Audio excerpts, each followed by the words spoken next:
الحمد لله رب العالمين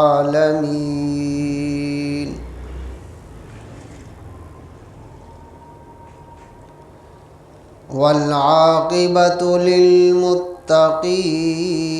والصلاة والسلام على أشرف الأنبياء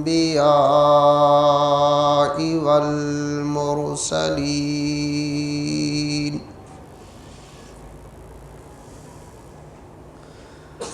وعلى عبادك الصالحين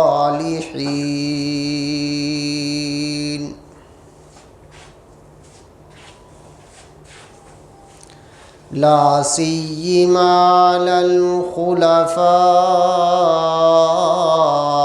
الراشدين المهديين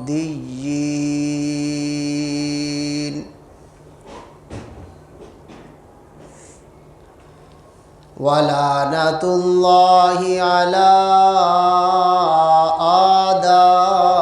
أعدائهم وأعداء الإسلام والمسلمين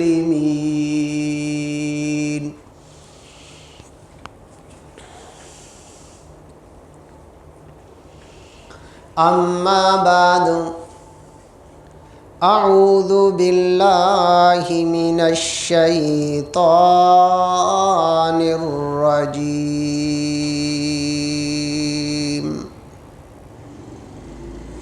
بسم الله الرحمن الرحيم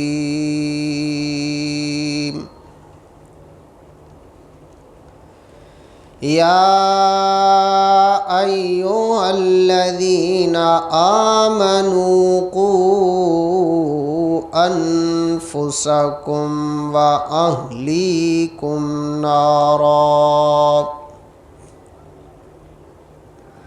وقودها الناس والحجارة أعدت للكافرين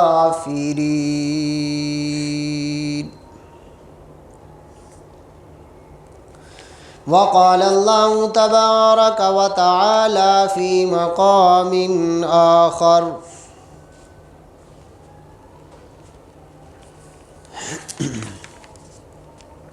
يا أيها الذين كفروا لا تعتذروا اليوم إنما تجزون ما كنتم تعملون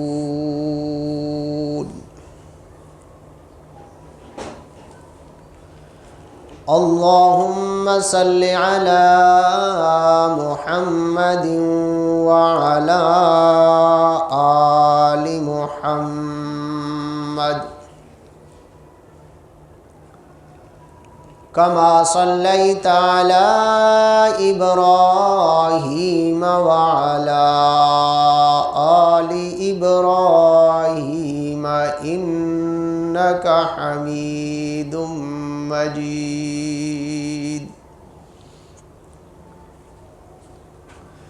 اللهم بارك على محمد وعلى آل محمد كما باركت على إبراهيم وعلى آل إبراهيم إنك حميد مجيد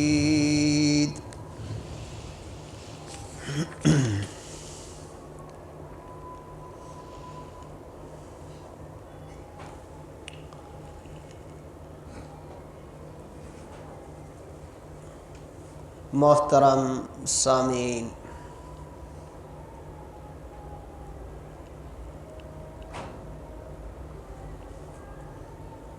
آج کچھ باتیں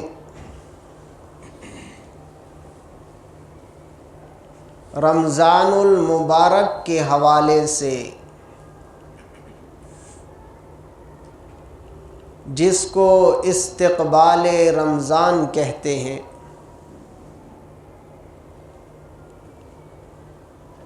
کیونکہ بہت ہی کم دن رہ گئے ہیں،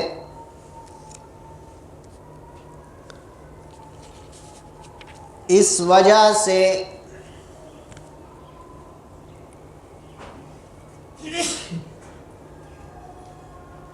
تاکہ ہم رمضان المبارک سے پہلے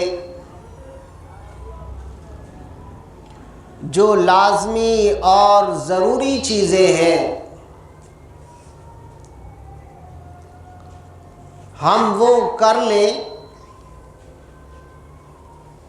تاکہ ہمارا رمضان اچھے انداز میں 100% احکامات اور فرائض اور واجبات کو پورا کرنے میں گزرے۔ ہمارا پورا رمضان چاہے دن ہو یا رات ہو، وہ اللہ رب العزت کی اطاعت میں گزرے، اللہ رب العزت کی عبادت میں گزرے، اللہ رب العزت کی فرما برداری میں گزرے، اللہ کو حکم کو پورا کرتے ہوئے گزرے، حضور اقدس صلی اللہ علیہ وسلم کے طریقہ مبارک کو سامنے رکھتے ہوئے گزرے، تو تب ہمارا رمضان اچھا گزر جائے گا۔ تو اسی مناسبت سے یہ چیز سامنے آئی کہ یہ باتیں انتہائی اہم اور ضروری اور لازمی ہیں، ہم ان کو رمضان سے پہلے کر لیتے ہیں تاکہ ہم ان سب باتوں کا اہتمام کریں، اور ان پر عمل کرتے ہوئے اگر ہم رمضان المبارک کو گزاریں گے تو اللہ کے فضل و کرم سے بہت ہی اچھا گزرے گا۔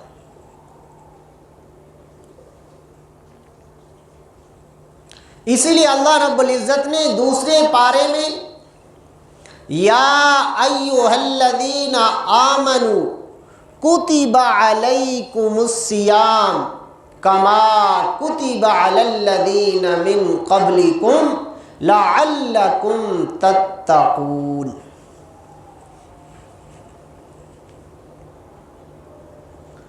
تو گرامی قدر کہ ہم ایک بات تو یہ ہے کہ فرائض کو پورا کرنا، واجبات کو پورا کرنا ہم اس طرح کریں تاکہ فرائض بھی پورے ہو جائیں، واجبات بھی پورے ہو جائیں۔ ایک بات تو اس کا اہتمام کرنا ہے۔ آپ کو پتہ ہے کہ روزہ فرض ہے، تو اگر پہلے سے ہمارے ذہن کے اندر ہوگا، ہمارے سامنے یہ بات ہوگی کہ روزہ فرض ہے اور فرض کسی حال میں معاف نہیں ہوتا ہے، اس میں رخصت نہیں ہوتی ہے، تو جب اگر ہمارے دماغ میں یہ بات پہلے سے ہوگی تو ہم پورا کرنے والے بن جائیں گے، ہم اس کے لیے پہلے سے اسباب بنائیں گے، پہلے سے ہی عزم کریں گے کہ ہم نے ہر حال میں روزہ رکھنا ہے۔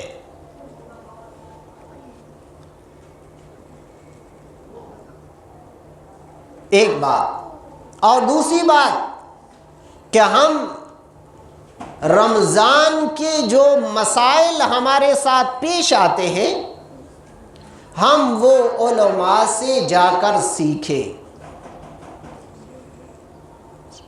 کہ روزہ فرض ہوتا ہے، کتنی عمر میں ہوتا ہے اور کیسے رکھنا چاہیے، اور کس آدمی کے لیے فرض نہیں ہے، عمر کتنی ہونی چاہیے، اگر مریض ہے تو کس طرح کا مریض ہو کہ اس کے لیے رخصت ہے؟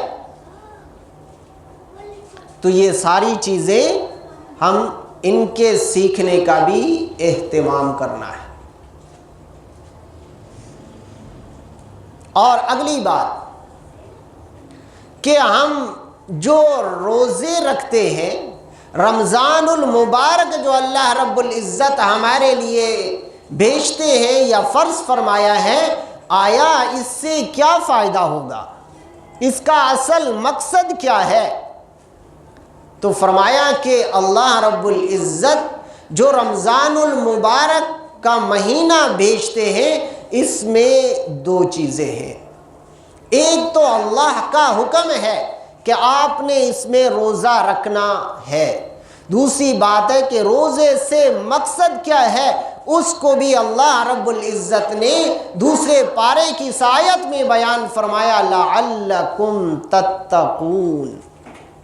روزے کا مقصد تقوی ہے، پرہیزگاری ہے، بچنا ہے۔ اور فرمایا کہ یہ انسان تب ہی کر سکتا ہے کہ ہر حکم میں، ہر چیز میں یہ عزم کرے کہ ہم نے بس یہ اللہ کا حکم ہے، اس کو کرنا ہے، جیسا بھی ہے اس کو پورا کرنا ہے۔ اس کو کہتے ہیں اطاعت، فرما برداری، حکم ماننا، چاہے مشکل ہے، آسان ہے، بس میں ہے، نہیں ہے، بس اللہ رب العزت نے حکم دے دیا کہ روزہ آپ نے رکھنا ہے تو بس رکھنا ہے۔ بھوک لگے پھر بھی رکھنا ہے، پیاس لگے پھر بھی رکھنا ہے، گرمی ہے پھر بھی رکھنا ہے، سردی ہے پھر بھی رکھنا ہے، سفر ہے، مزدوری کرنی ہے، ملازمت کرنی ہے، جو بھی ہے بس اللہ کا حکم ہے، اس کو ہر حال میں پورا کرنا ہے۔ اس کو کہتے ہیں اطاعت، اور یہی عبادت بنتی ہے۔ ہم صرف نماز کو عبادت کے ساتھ مخصوص نہ کریں، بلکہ اللہ کا ہر حکم اور محمد عربی صلی اللہ علیہ وسلم کا ہر طریقہ عبادت ہے۔ روزہ آ گیا، رکھ لیا، عبادت۔ نماز کا وقت ہو گیا، نماز پڑھنی، عبادت۔ نماز اس ٹائم کھانا نہیں ہے، عبادت۔ اگر کہیں غیر شرعی کام ہو رہا ہے اس سے رکنا، عبادت۔ اور جہاں حکم ہے کہ یہ شریعت کے مطابق کرنا ہے، عبادت۔ ہر کام کو اللہ کے حکم کے مطابق کرنا، اسی کو عبادت اور فرما برداری کہا جاتا ہے۔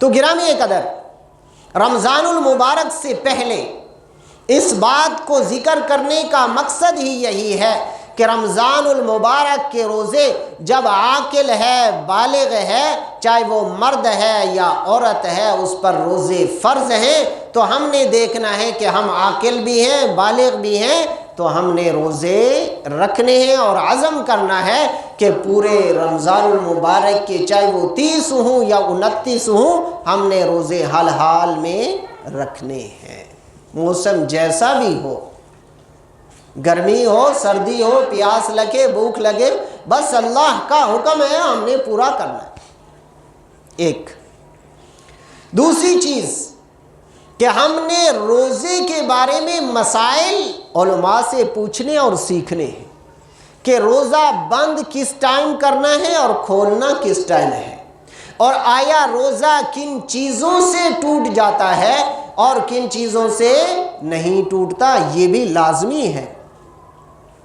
وقت ختم ہو گیا سحری کا اور ہم ابھی بھی سحری کھا رہے ہیں تو روزہ ہوگا نہیں، اس کا ہمیں لازمی ہے ہم وقت معلوم کریں، اور جو وقت کیلنڈر پر لکھا ہوا ہے اس سے پہلے 5-7 منٹ پہلے بند کر دیں۔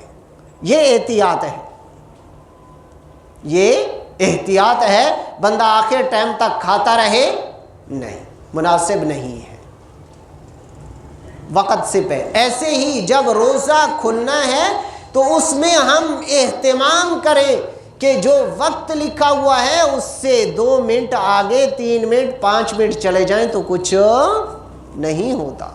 جہاں ہم نے پورا دن گزار دیا 15 گھنٹے 16-17 گھنٹے کا بھی ہوتا ہے جب، تو اگر وہ ہم سے گزر سکتے ہیں تو 5 منٹ مزید بھی ہم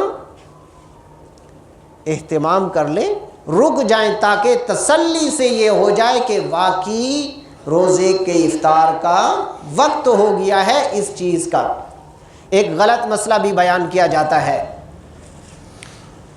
کہ وقت کے بعد روزہ خراب ہو جاتا ہے۔ ایسا کوئی مسئلہ شریعت میں نہیں ہے، نہ قرآن میں ہے نہ حدیث مبارکہ میں ہے۔ اگر وقت ختم ہو گیا ہے یعنی کھولنے کا، تو 2-3 منٹ 5 منٹ اگر بندہ اہتمام کر لے تو اس سے روزہ خراب نہیں ہوتا ہے، اس سے روزہ خراب نہیں ہوتا ہے۔ لہٰذا آپ اس چیز کا اہتمام کریں۔ اکثر مساجد میں دیکھا گیا ہے، یہ اصل میں علماء کی ذمہ داری ہے کہ وہاں ان کو وہ جو مؤذن ہے اس کو بتا دے کہ جو وقت کیلنڈر پہ ہے اس سے 2-3 منٹ کا احتیاط کرے، اس سے کچھ بھی نہیں ہوتا۔ یوں غروب ہوا اور ادھر اذان شروع کر دی، ہو سکتا ہے کہ ابھی غروب نہ ہوا ہو، اگر 2 منٹ احتیاط کر لیں تو اس میں کچھ بھی نہیں ہوتا ہے۔ لہٰذا اس چیز کا بھی ہم نے اہتمام کرنا ہے۔ ایسے ہی صبح سحری کے وقت ایک چیز کا یہ بھی اہتمام کرنا ہے کہ بسا اوقات اذانیں بعض مساجد میں اور اکثر ایسے ہوتا ہے کہ وہاں سحری کے 10 منٹ بعد ہوتی ہیں، یعنی روزہ بند ہو گیا اور 10 منٹ بعد اذان دی جاتی ہے۔ بعض لوگ یہ سمجھتے ہیں کہ اذان ابھی ہو رہی ہے، اس کا مطلب ہے کہ روزہ ابھی بند ہوا ہے، حالانکہ وہ 10 منٹ پہلے گزر چکے ہوتے، تو ہمارا روزہ گیا۔ لہٰذا دوسری بات میں نے یہ کی، پہلا یہ ہے کہ روزہ فرض ہے، واجبات ہے، یہ ہم نے سامنے رکھنا ہے کہ اللہ کا حکم ہے، اس کو ہم نے کرنا ہے۔ دوسری بات کہ روزے کے مسائل ہم نے علماء سے پوچھنے اور سیکھنے ہیں۔ ایک اور اہتمام کہ ہم رمضان المبارک سے پہلے خریداری کر لیں، رمضان المبارک سے پہلے ہم خریداری کر لیں۔ کپڑے لینی ہے، کیوں؟ مسلمانوں کے لیے 2 عیدیں اللہ رب العزت نے، عید فطر اور عید الاضحیٰ، 2 عیدیں ہیں، اس کے علاوہ کوئی عید نہیں ہے۔ لہٰذا اس کے لیے مسلمان کے لیے یہ لازمی ہے اور ضروری ہے کہ وہ خوشی منائے، اچھے جہاں تک وسعت ہو اچھے کپڑے پہنے اور اچھی چیزیں لے اپنے لیے۔ لیکن کب لینی ہے؟ ہم اہتمام کریں کہ رمضان المبارک سے پہلے خرید لیں، ابھی وقت رہتا ہے۔ اسی لیے میں نے یہ چیز انتخاب کیا اس موضوع کا کہ ابھی 10 15 12 14 دن ہے یا 13 دن ہے، جو بھی ہے، تو ہم اہتمام کریں کہ ابھی کپڑے لینے ہیں ابھی لے لیں، جوتے لے لینے ہیں لے لیں، اور سلوانے ہیں، جو بھی چیزیں کرنی ہیں رمضان سے پہلے کر لیں، تاکہ ہم رمضان کو تسلی سے گزاریں۔ یہ نہیں ہے کہ ادھر افطاری ہوئی ادھر بھاگا بازار کی طرف، تراویح رہ گئی اور ساری رات بازار میں گزار دی، کیا فائدہ؟ سارا دن روزہ رکھا اور رات کو وہ روزے کو بازار میں خراب کر کے آ گیا، یا دن کو روزہ رکھا، موسم تھوڑا اچھا ہے، بازار کی طرف نکل گیا۔ تو ہم اس چیز کا، یہ مسلمان کا یہ کام ہے کہ اہتمام کرے، رمضان سے پہلے اپنی خریداری کر لے، کپڑے جوتے جو چیزیں بھی اپنی لینی ہے، بچوں کی گھر والوں کی سب پہلے کر لیں، تاکہ رمضان محض بس اللہ کی عبادت میں گزارنا ہے، اللہ کے سامنے رونے میں اور تلاوت میں اور نوافل میں اور عبادت میں گزارنا ہے۔ اس چیز کا بھی ہم اہتمام کریں۔ اور اگلی چیز کہ دن کو ہم نے روزہ رکھنا ہے اور رات کو تراویح کا اہتمام کرنا ہے۔ ایک اللہ رب العزت نے دن کی عبادت رکھی، دن کی عبادت روزہ اور رات کی عبادت تراویح ہے۔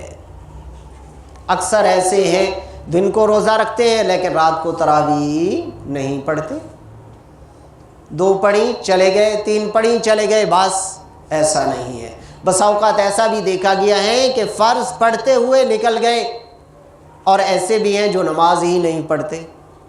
تو گرامی قدر یہ مسلمان تب ہی مسلمان، اس لیے قرآن مجید نے کیا فرمایا، ادخلوا فی السلم کافہ، کہ اسلام میں پورے کے پورے داخل ہو جاؤ۔ ایسا نہیں ہے جب دل کیا کر لیا، جب دل کیا نہ کیا، اس کو مسلمان نہیں کہتے۔ مسلمان نام ہی ہے کہ سر تسلیم خم کر دے، کہ اپنے آپ کو اللہ کے صبر کر دے، میرے اللہ جیسا تو چاہے گا میں ویسے ہی زندگی گزاروں گا۔ اور حضور اقدس صلی اللہ علیہ وسلم نے جیسی زندگی گزاری ہم نے ویسے گزارنی ہے، صحابہ کرام نے جیسے زندگی گزارنی ہم نے ویسے ہی گزارنی ہے۔ دن کو روزہ رکھا، رات کو تراویح نہیں پڑھی، یہ کیا ہوا؟ اور ایسے ہے کہ میرا کام زیادہ ہے، روزہ ہی نہیں رکھا۔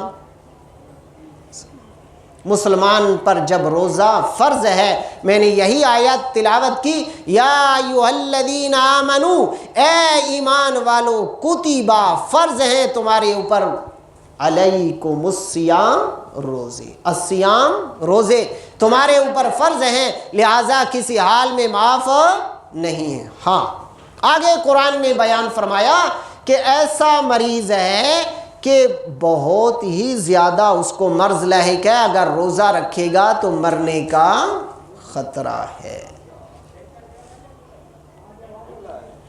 تو تب اس کے لیے معاف ہے، معاف بئی معنی کہ وہ فدیہ دے گا۔ لیکن ہمیں تھوڑا سا بخار ہوتا ہے، اکثر یہ ہم سے مسائل پوچھتے ہیں، تھوڑا سا بخار ہے روزہ چھوڑ دیں، تھوڑا سر میں درد ہے روزہ چھوڑ دیا، ایسا نہیں ہے، بلکہ اس طرح کی کیفیت ہے کہ اگر روزہ رکھے گا تو جان کا خطرہ ہے تو تب ہی چھوڑ سکتا ہے۔ ویسے تو اگر دیکھا جائے تو روزہ کس کے لیے ہم رکھتے ہیں؟ اللہ کے لیے رکھتے ہیں۔ اگر جان چلی گئی تو کیا ہوا؟ جان تو اللہ کی دی ہوئی تھی، روزہ رکھنے میں چلی گئی تو کیا ہو گیا؟ ایمان والی کی تو یہ کیفیت ہوتی ہے کہ اگر میری جان چلی جائے تو اللہ کے لیے گئی ہے، تو کیا ہو گیا؟ یہ حقیقی ایمان یہ ہے۔ اور دوسری چیز جو میں نے آیت تلاوت کی ہے، یا ایھا الذین آمنوا قوا انفسکم واہلیکم نارا، یہ رمضان المبارک سے پہلے بھی ہمیں چاہیے کہ ہم توبہ استغفار کریں اللہ کے سامنے۔ کیا کریں؟ توبہ استغفار کریں، اور فرمایا اپنے آپ کو بھی جہنم سے بچاؤ، وَأَهْلِيكُمْ نَارًا، اور اپنے گھر والوں کو بھی جہنم سے بچاؤ۔ اکثر ایسا دیکھا گیا ہے کہ خود تو روزہ رکھ لیتے ہیں، گھر والوں کی کوئی فکر نہیں ہوتی۔ خود تو روزہ رکھ لیا، گھر والوں کی کوئی فکر نہیں ہے، خاتون ہے، گھر والی ہے، اہلیہ ہے، وہ نہیں رکھ رہی، ہمیں کوئی پرواہ نہیں ہے، جوان بچیاں ہیں نہیں رکھ رہی، ہمیں کوئی پرواہ نہیں ہے، جوان بچے ہیں وہ روزہ نہیں رکھ رہے، ہمیں کوئی پرواہ نہیں ہے۔ نہیں، قرآن مجید کی اس آیت، یا ایھا الذین آمنوا، اے ایمان والو، قوا انفسکم، بچاؤ اپنے آپ کو، واہلیکم، اور اپنے اہل خانہ کو۔ اہل خانہ سے مراد آپ کی بیوی بھی ہے، آپ کی بیٹی بھی ہے، آپ کا بیٹا بھی ہے، ان سب کو جہنم کی آگ سے بچانا ہماری ذمہ داری ہے۔ اہلیکم نارا، جہنم سے بچانا ہے۔ اور کون سی جہنم؟ اللہ رب العزت نے آگے فرمایا، وقودها الناس والحجارہ، اس آگ کا اور اس جہنم کا ایندھن انسان اور پتھر ہے۔ دنیا کی آگ لکڑی سے جلتی ہے، لیکن جہنم کی آگ انسان سے بھڑکے گی اور پتھر سے بھڑکے گی۔ پتھر وہ جن کی عبادت کی جاتی ہے۔ پہلے پارے میں اللہ رب العزت نے فرمایا وَقُودُهَا النَّاسُ وَالْحِجَارَةُ، وہاں بھی اللہ رب العزت نے فرمایا کہ جہنم کا ایندھن یا تو انسان ہے یا پتھر ہے، اور پتھر بھی وہ جن کی عبادت کی جاتی ہے۔ آپ کو پتہ ہے کہ پتھر کی عبادت آج کل بھی جو مجسمے بنے ہوئے ہوتے ہیں وہ پتھروں کے ہوتے ہیں۔ پہلے بھی جو غیر اللہ اور مشرکین عبادت کرتے تھے وہ ان پتھروں کی، تو اللہ رب العزت ان انسانوں کو بھی جہنم میں ڈالیں گے اور ان مورتیوں کو، ان پتھروں کو بھی ڈالیں گے کہ تم بھی جاؤ جہنم میں، اور جن کی عبادت کرتے تھے وہ بھی جہنم میں۔ اس لیے فرمایا وقودها الناس والحجارہ، اپنے آپ کو بھی جہنم سے بچاؤ اور اپنے اہل خانہ کو بھی بچاؤ، اور فرمایا وہ جہنم جس پر اللہ نے فرشتے مقرر کیے ہوئے ہیں، اور فرشتے پکڑ پکڑ کے جہنم میں ڈالتے جائیں گے۔ اللہ رب العزت ہم سب کی حفاظت فرمائے۔ اور آگے اگلی آیت میں اللہ رب العزت نے فرمایا یا ایھا الذین آمنوا توبوا الی اللہ توبۃ نصوحا۔ تو گرامی قدر، رمضان المبارک سے پہلے ہم اپنے گناہوں کی معافی مانگ لیں اللہ سے، کہ پورا سال تو ہم نے اللہ کی نافرمانی کی ہے، نماز نہ پڑھی نافرمانی، روزہ نہیں رکھا نافرمانی، قرآن کی تلاوت نہیں کی نافرمانی، شادی غیر طریقے سے کی نافرمانی، بازار میں گھومتے رہے نافرمانی، اور میڈیا کو ہم گانے بجانے سنتے اور دیکھتے رہے، یہ سارے ہر کام ہمارا نافرمانی میں گزرتا رہا۔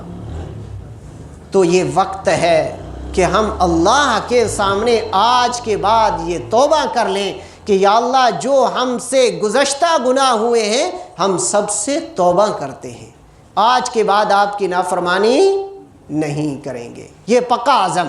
اور توبۃ نصوحا، قرآن نے یہی فرمایا کہ توبہ نصوح کا مطلب یہ ہے کہ جب بندہ گناہ کرتا ہے اس سے توبہ یہ کہ دوبارہ وہ گناہ کا خیال نہ آئے، دوبارہ وہ گناہ نہ کرے، اس کو توبہ نصوحا کہتے ہیں۔ تب قبول ہوتی ہے۔ آج اللہ کے سامنے کا یا اللہ میری توبہ، کل پھر نماز چھوڑ دی، نہیں، یہ توبہ نہیں ہے۔ توبہ کا مطلب یہ ہے کہ یا اللہ آج تک جو ہو گئے گناہ ہو گئے، آج کے بعد نہیں ہوں گے، اس کا عزم ہو پکا، اس کو توبہ نصوحا کہتے ہیں۔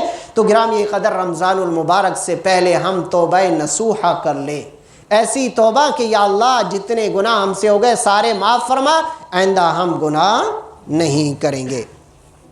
تو آگے اللہ رب العزت نے بھی انعام بھی فرمایا کہ جو اس طرح توبہ کر لے گا عسیٰ ربکم ان یکفر عنکم سیئاتکم، تو اللہ رب العزت پھر تمہارے گناہوں کو معاف کر دیں گے، تمہاری کوتاہیوں کو معاف کر دیں گے۔ جب ہم اللہ کے سامنے دو ہاتھ اٹھائیں گے اور اللہ سے معافی مانگیں گے اور اپنے آنسو اللہ کے سامنے بہائیں گے تو وہ غفور الرحیم ہے، وہ غفور الرحیم ہے، وہ معاف کرنے والا ہے، وہ رب العالمین ہے، وہ معاف کرنے والا ہے۔ لیکن شرط یہ ہے کہ ہم اپنی بندگی کا حق ادا کریں۔